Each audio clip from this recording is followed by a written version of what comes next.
Bolalar tug'ilgan paytda ko'zi ko'r bo'lib tug'iladi-ku. ZVP tekshiruvi qaysi holatlarda o'tkaziladi? Bolalar tug'ilgan paytda ko'zi ko'r bo'lib tug'iladi-ku, ya'ni ko'ryaptimi, ko'rmayaptimi degan savol bo'ladi ota-onalarda. Chunki ular biron bir o'yinchoq bersa ham bola qaramaydi, biron bir yorug'lik tushirsa ham bola qaramaydi. Keyin ko'pincha so'rashadi, bu bola ko'ryaptimi, yo'qmi? Ular birinchi o'rinda okulistga olib borishadi, ko'z doktoriga. Ko'z doktor ko'pincha aytadi, nevropatolog ko'rsin deydi. Ya'ni bu yerda ZVP orqali bilib bera olamiz, bola ko'ryaptimi yoki yo'qmi. ZVP tekshira oladi. Erta tashxis qo'ya oladi. Yangi tug'ilgan chaqaloqning ko'zi ko'rmayotgan bo'lsa, uni aniqlash kerak bo'lsa, ZVP qanaqa aniqlab bera oladi? Qanaqa jarayon bo'ladi bu?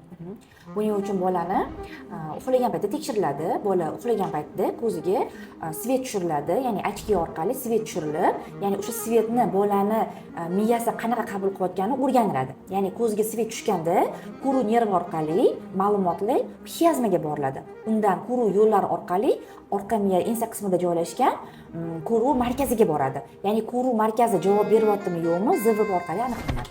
Agar ko'ruv markazi javob bermayotgan bo'lsa, bola ko'rmayotgan bo'ladi. Miyaning qavati bolalarda rivojlanmagan bo'ladi. O'sha rivojlanmagani uchun u impulsni borish sekinlashadi. Buni faqat ko'z doktor bilan emas, nevropatolog bilan qo'shib lecheniya qilsa, ya'ni o'sha minimizatsiyani tezlashtirish uchun oziqlar berilsa, ya'ni homilador davrida virusli infeksiya o'tkazish mumkin, homiladorlik paytida anemiyalar ham ta'sir qiladi. O'sha paytda vitaminlarni to'g'ri berib, miyani oziqlantirsa, bu yo'lni tiklash mumkin.